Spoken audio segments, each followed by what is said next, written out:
In the Himalayas, where the air is thin and the winds are harsh, on the unforgiving slopes of Mount Everest, a story of human strength and tragedy played out.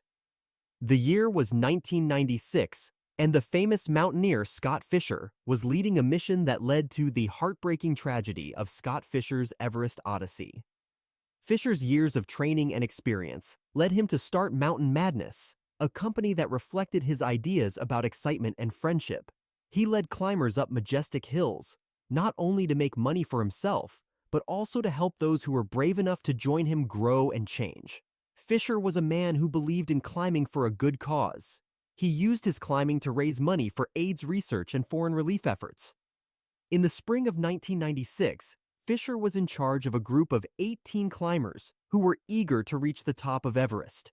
This dangerous trip was taken by a mix of experienced mountaineers and eager clients who were helped by trekking guides who knew how to get around the dangerous terrain. The team left base camp on May 6th with goals as high as the Himalayan peaks themselves. On May 10th, they hit the top, which was a moment of success right before a disaster.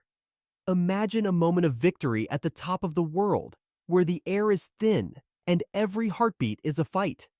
This is how happy Scott Fisher and his brave team were when they reached the top of Everest. They had reached the very top of what they wanted to do.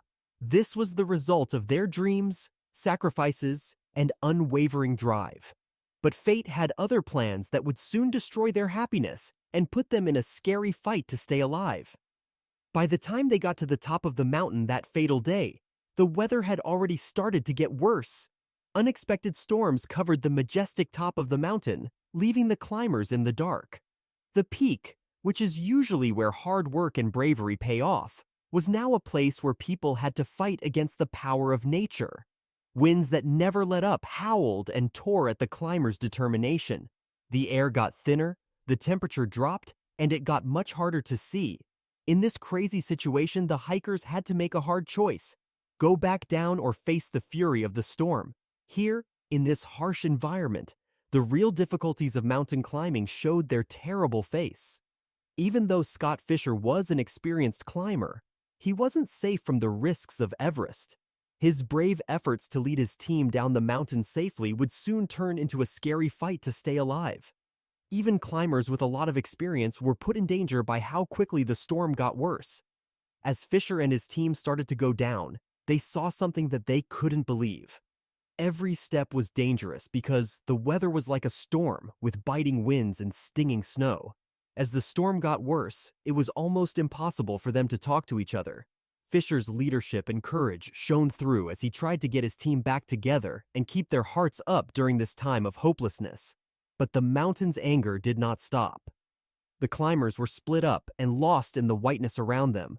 Scott Fisher's health quickly got worse as the cold and the harsh altitude took their toll on him. As he fought for his life, the same peak that had made him feel proud and excited seemed like a faraway dream. Fisher got weaker as the storm went on. He did something called paradoxical undressing, which is when hypothermic people take off their warm clothes for no reason, giving in to a cruel trick of the mind.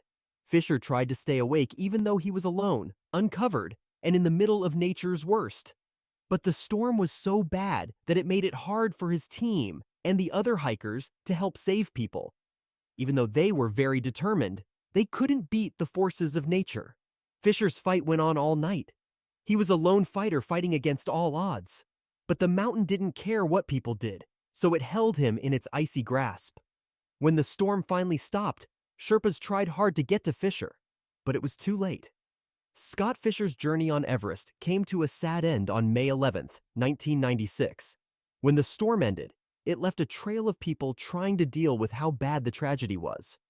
Scott Fisher was a symbol of bravery and adventure, but the land he was trying to master took him. His death sent shockwaves through the climbing community. It was a scary reminder of Everest's unstoppable power and how fragile life is in its shadow. Scott Fisher's memory lives on in the stories of his adventures and in the hearts of people who know that the mountains are both a place to dream and a place to remember how small we are. It's about finding our limits, testing our strengths, and always trying to get better.